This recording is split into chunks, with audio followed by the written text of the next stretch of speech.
Welcome to this week's Two Wheels, and on this week's show, Jeff has found something very old but very interesting at this year's Classic Bike Show at Stafford. Also this week we're out and about with Wayne's Warehouse. Wayne goes behind the scenes of a major distributor of motorcycle clothing and accessories. And later, Adam Bright will be here to take a ride on BMW's R1200C.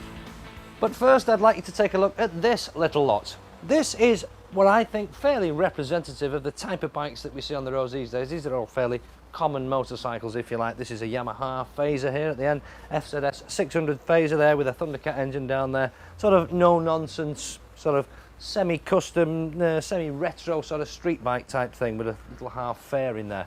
Next to that, huge big giant trailer, Honda Varadero, becoming very popular in Europe now because they're comfortable and they will cover huge mileages. A scooter, lots of scooters around these days, especially in the cities. This little Gilera runner there, very popular now, especially in the cities. Here, for many people, what is the ultimate sports tourer, a Honda Blackbird, a CBR 1100 XX. Fantastic performance, fantastic comfort, good weather protection. You could go anywhere on that, you could sit on that all day. Here's another Phaser just to show you how popular they are. And of course at the end here, Honda's CBR 600, for many people the definitive 600cc sports bike. But I want to talk to you about this one over here because this is completely different. This is the odd one out. Do you know why? Because it's a naked bike. It's got no plastic on it anywhere, apart from a little fly screen up at the front there, but that is an add-on extra. I'm sure you've recognised it. It's Honda's Hornet, the 900cc Hornet with a 1998 Fireblade engine down there. Now this is a 2002 bike, but naked bikes aren't a new thing. They've been around a long time and there's lots to choose from. For example, Honda's CB1000, or the big one as it often gets referred to, has been around since 1996, when it would have cost you a hefty £8,500. It's a bike which both looks and feels big. The width of the seat combined with its height of 810mm means this bike won't suit riders with short legs. The 16-valve water-cooled 4-cylinder motor kicks out 96 brake horsepower, and that takes the big one to a claimed top speed of around 130 miles an hour. Slightly faster though is Suzuki's 1200 Bandit, chosen steed of many a stunt rider and wheelie merchant for its powerful 1157cc oil and air-cooled motor, which is derived from Suzuki's GSX-R range. The 1200 version was launched in January of 1996, following on from the success of their 600 Bandit, which had been launched 1 year earlier. 100 bhp is the claimed power of this motor, and that could see you topping 140 miles an hour if you can hang on. If not, then you could go for the S version, which has a half fairing. Bigger still, at least as far as the motor's concerned, is Yamaha's XJR 1300. Launched in 1998, this uses a 4-cylinder air-cooled motor which is based on their trusty FJR 1200, and there's still plenty of those knocking about with huge mileages, so longevity of life shouldn't be a problem. At 230 kilos, the XJR is no lightweight, so it's not the sort of bike for thrashing around the country lanes. It's big, it's brash, and it has the same brakes as an R1. You'll certainly get noticed on one of these. Every so often, a bike is launched that prompts the question, what's the point? Such was the case in 1999 with Honda's X11. It's basically a naked Blackbird. It's capable though of doing 2.5 times the national speed limit, but there's absolutely no protection from the wind and weather. So what is the point? The X11 has never sold in huge numbers, but it has a small, dedicated following from riders who like to have huge amounts of power at their disposal, combined with the unquestionable build quality of a Honda. One of the biggest and arguably best looking naked muscle bikes around today is Suzuki's GSX 1400. Like the Bandit, the motor is derived from the GSX-R range. It kicks out 106 brake horsepower and produces 93 foot-pounds of torque, which is a third more than a 1200 Bandit. Although retro in appearance, it can boast fuel injection, fully adjustable suspension, 6-pot calipers and big beefy 46mm fork stanchions, which have all helped to make Suzuki's Big Bruiser popular with those looking for a high-tech muscle bike. Fancy something slightly smaller, then how about Triumph's T509 Speed Triple? First released back in 1997, it uses their famed triple-cylinder engine with a sophisticated digital fuel injection system. It's a distinctive looking bike with its bug-eyed twin headlamps, oval tube frame and single-sided swing arm which it shares with the Daytona. In 1998 it was fitted with the 955i motor, again lifted straight from Triumph's Daytona. Power is claimed to be around 108 bhp. Smaller still and perhaps more affordable, certainly in insurance terms, is Ducati's 600cc Monster Dark. So called because of its matte black finish, not everybody's favourite colour, but it does have distinctive Italian looks with the open trellis style frame and of course the much loved 90-degree V-twin motor which develops a modest 50 brake horsepower. First introduced in 1997, the Monster Dark would have set you back £4,700. You could buy a used one of these now for much less than half of that. If you're a V-twin fan, then take a look at Cagiva's 650 Raptor, a combination of Italian flair and Japanese engineering, mixed with a few quirky styling features. The motor may be badged as Cagiva, but the V-twin unit is most definitely Suzuki. They also use a Sachs monoshock at the rear and Brembo calipers up front. At 180 kilos, it's ideal for hustling around the country lanes, and you'd be unlucky to park up next to another one at the local bikers meet. So if you fancy going naked, then there's absolutely loads to choose from. Big, powerful and in your face, or small, manageable and stylish. Naked bikes are definitely here to stay.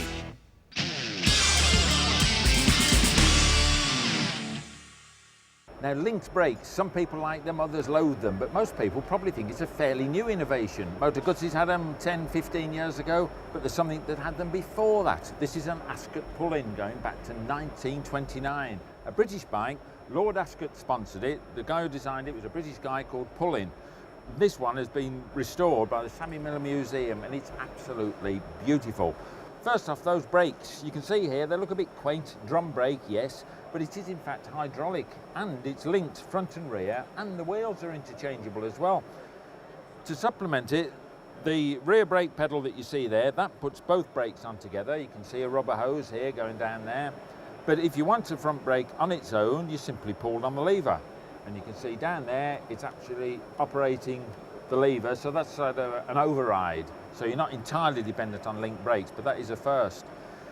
You might think these forks look a bit odd because this bike hasn't got a frame in itself. Everything is pressed steel. So these are sort of pressed steel blades. And if you look down the centre there, you almost think it's like a BMW with its single shock on that telelever front end. Well, there's no hydraulics in there. That's just a spring in there with some grease. But there's a knurled ring down there, which that gives you your actual damping. So you just tighten up that ring and that actually gives you some friction around the centre column. So it's got some form of damping. If you actually look on the top of the bars, you've never seen a handlebar arrangement like this one because you've got a full display of instruments, just like a car dashboard. Speedo on the right there, oil pressure, ammeter, and a massive clock headlamp switch.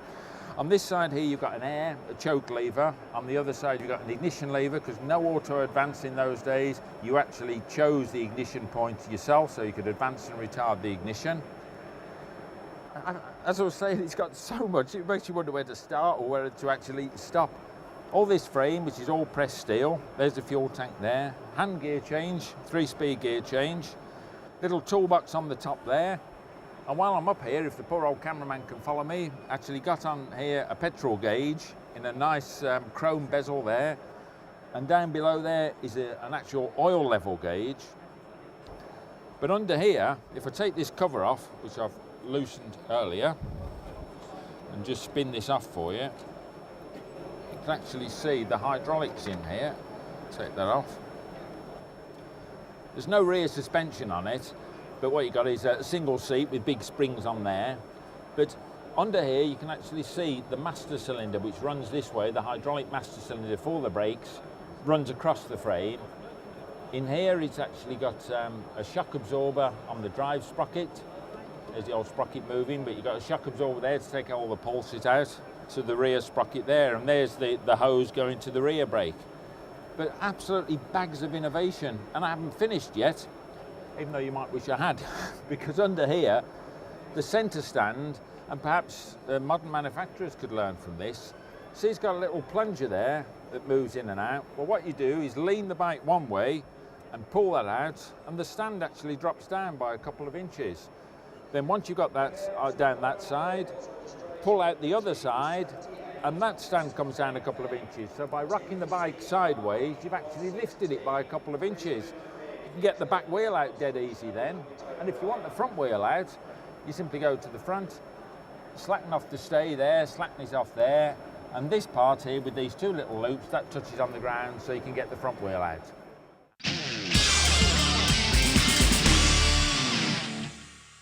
You know, I'm not easily impressed, but sometimes Jeff impresses me with his wealth of knowledge about old classic bikes. Fantastic stuff.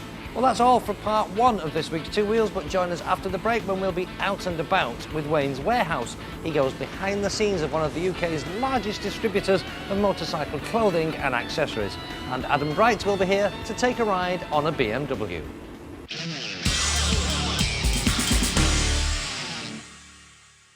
Welcome back to Two Wheels, and just before we take a look at Adam Bright on BMW's R1200C, here's Wayne out and about behind the scenes of a major motorcycle clothing distributor.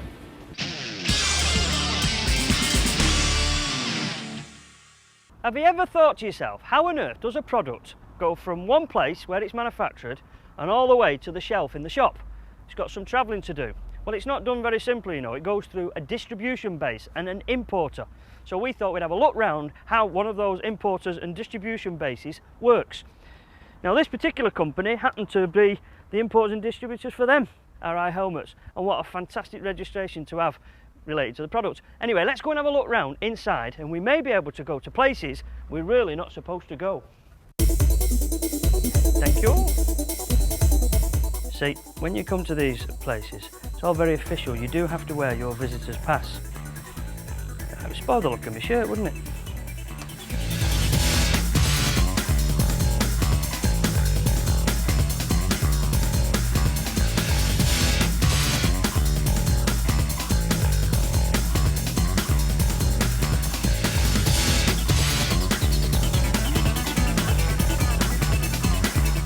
Tell you what, that is one shitload of stuff in it, eh? It's a huge warehouse, and what you've just seen there is actually only just the picking bits. Prior to it being loose like that on the shelves, it comes in huge boxes and bags, and then they have to open them up, and they're stored elsewhere as well. So it's massive. Well, it needs to be big because there's loads of different products. We've got Belstaff here, we've got Arai, Shark, Xena Locks, Fog City, just absolutely loads of different products, and a belting brochure here with them all in. Perhaps it does look like it makes interesting read, so you will just have to excuse me 1 second, or maybe 2 or 3 minutes.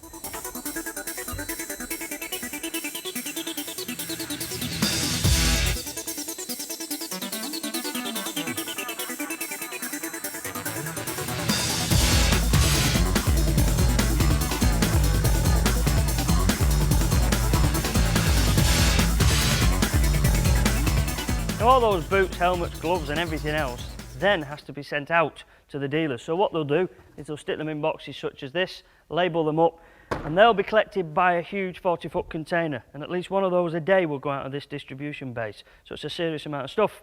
But of course that's not where it all stops, because occasionally some stuff has to come back either for a repair or maybe for some alterations. And that's done here in the technical service department. Look at that, genuine Belstaff tartan that. All sorts of different things occur over here. For example, Kathy is repairing a collar on a nice Belstaff jacket. Then there's a lady over here who is currently messing around with some helmets because they need a bit of attention. This lady's doing some repairs on leather, and that brings me to this subject. For example, see this pair of pants? You could go into a shop and buy these Belstaff pants off the shelf, find that maybe the leg length is too long, which is a problem that I certainly have. They will indeed collect them, shorten them for you, and return them, and it's a same-day service. Now that is pretty impressive, isn't it? You don't get that sort of service everywhere, you know. There are other technical service departments as well, so not just for clothing, for example. They've got one here for crash helmets, for example. Look, Andrew's just had a job done on that particular helmet over there, and Mark looks like he's trying to work out the alphabet. But it doesn't stop there. No, there's an even bigger department over here. This is the place where they do the servicing, repairs and the likes on these, the Yoshimura exhaust cans. So, for example, if you chuck your bike up the road and damage your can, your pride and joy that you spent your hard-earned on, you can indeed get it repaired. They'll re-sleeve your can, polish it up, ready for action.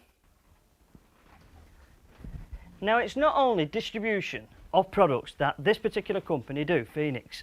What they also do is design and produce products, and the brand that they do is Belstaff. Now, they've been going an awful long time. In fact, they're the oldest manufacturer of motorcycle clothing in the world. Now, this particular lady here hasn't been working since day one, I must admit. A recent addition to the family, you might say, and it's a designer. Frida is designing some stuff for 2003. Don't look, you're not allowed to see, it's a secret. And also, look, she's been choosing some new products, some new materials. So we have to look in advance, right the way forward to 2003, for example. So you might want to see what's available for you to buy now in 2002. So here we have the fantastic Celsius jacket. Now, this is sort of the flagship in the range. It's a belting bit of kit. Now, it's £300, but it's worth every penny because it's fully featureful. I mean, it's just unbelievable. It's got all sorts of adjusters on the sleeves. It's got a very, very high-tech material that's intelligent. So it works out whether you want to be cool or warm and does the job for you. It's got all sorts of extra buttons and dials and everything on it. You could say it's like the most high-tech jacket you'd ever want to buy. So Frida has definitely been doing her homework here and done an awful lot of work to design and produce this superb jacket. So you could say Belstaff have definitely moved on somewhat from a basic wax cotton jacket to something as fantastic and as high-tech as this.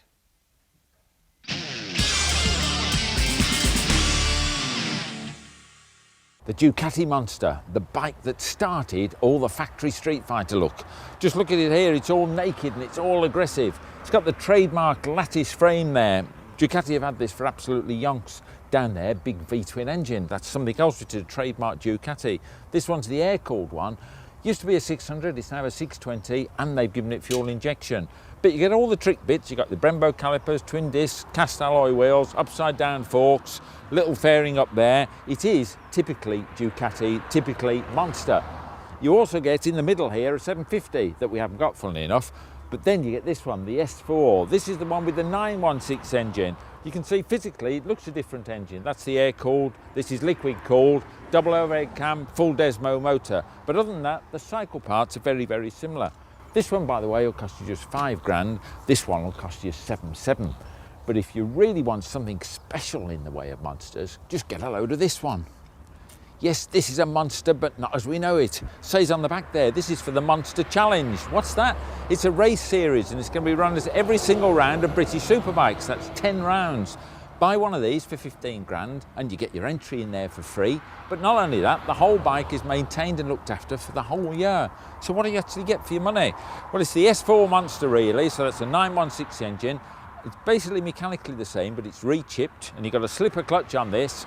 This is the clutch that stops the back wheel locking up as you change down through the gear. So very neat, very trick slipper clutch there.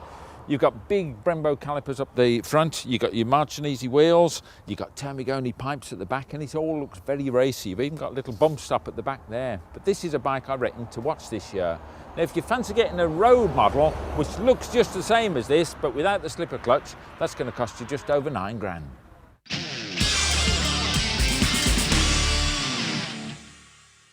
Today we're going to have a look at a cruiser. It's not a Harley or a Harley clone, but something completely different. Brace yourselves, because this is ugly. It's that ugly, I think it's become beautiful again. It's the BMW R1200 Cruiser. This is the same model, colour, everything as featured in the James Bond film. This bike looks fantastic. All that chrome sitting there, polished alley, it's awesome. It's not like any other custom bike out there, yet harks back to the 50s. Beautiful paint scheme, long flowing lines, finished off by that lovely flip-up pillion come backrest. If it's good enough for James Bond, it's good enough for me.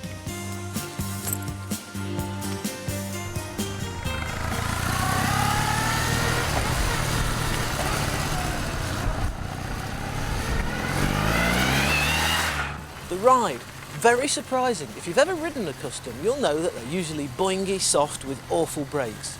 Not this. The BMW telelever front end means that you can brake as hard as you like and it won't dive and dip. The anti-lock braking and twin disc brakes mean you can actually be able to stop the thing. Not that you need them that much with the amount of engine braking that this beautiful 1200 boxer engine can put out. The shaft drive is fantastic. No more cleaning terrible chain lube from your back wheel, your legs, your boots, everywhere. This really is a custom bike for everyone.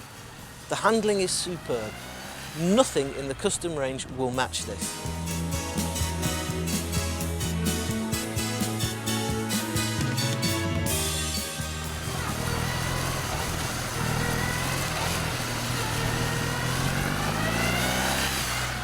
The riding position is classic cruiser, laid back, comfortable. The seat is fantastic. Your bum will thank you for buying this. The handlebars put your hands just where they want to be for summer cruising on a boulevard or some long distance touring. This bike, probably unique amongst cruisers, is actually capable of doing it. And the amount of goodies you can buy from BMW mean you can tailor it to the exact bike you require.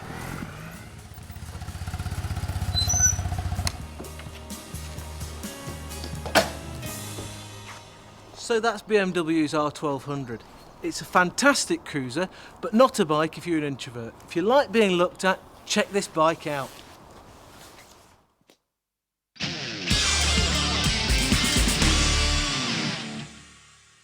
Well, that's all from Two Wheels for this week, and in fact for the next 2 weeks, because we won't be here. Now, stop cheering because we will be coming back after that, but don't worry, you won't go without your weekly dose of biking action, because for the next 2 weeks, Men and Motors will be bringing you all the action from this year's TT Festival in the Isle of Man, and we'll see you in a fortnight.